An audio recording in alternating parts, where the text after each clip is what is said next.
Hey everyone, this is part 5 of making my Aela the Huntress cosplay from Skyrim. These are the jewelry pieces. So first things first, I drafted my patterns. These were first drafted by hand with pencil and paper, and then I cleaned them up on my computer. So with the jewelry pieces that go on the dress, I first needed to cut out each piece and cut out the circle insets for the gems. For these jewelry pieces that go on the dress, they are made up of 2 different layers of EVA foam. The first layer is sort of a backing layer that's just flat and doesn't have the gem cutouts, and then the second layer is the one with the gem cutouts. So for those, I just used my X-Acto knife to cut out the gems as neatly as possible, and then as you can see, they weren't like perfect circles just because of cutting out foam with a little X-Acto knife, so I used my Dremel to clean those up. Dremels are just great tools in general to use for cosplay. There's so many different things you can do with it. After I cleaned up those gem cutout circles, I glued the 2 pieces together using contact cement.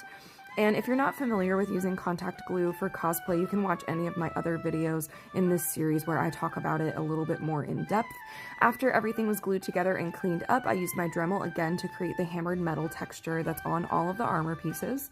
Next, I need to create the gemstones themselves. So I've got 2 different cups of resin that I'm creating, and I'm coloring each of them separately.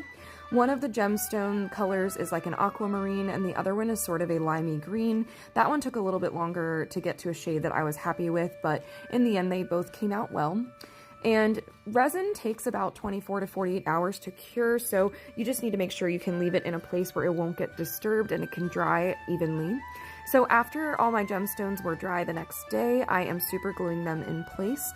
And then in order to make everything just look nice and neat and finished, I've cut out teeny tiny thin little pieces of foam, and I created like a trim for the gems. So for the arm bracelets, I am terribly sorry, but I have lost most of the video footage of the crafting. I think I was trying to delete other videos that I had already edited, and everything looks super similar because it's all the same color of foam and background, so I think I accidentally deleted those videos. But anyway, the process is very similar to all of the other ways I've made the armor pieces, aside from the shape of the bracelets, and then I inset the gems the same way as I did with the others. So I hope you guys enjoyed this video, and I will see you for the next one.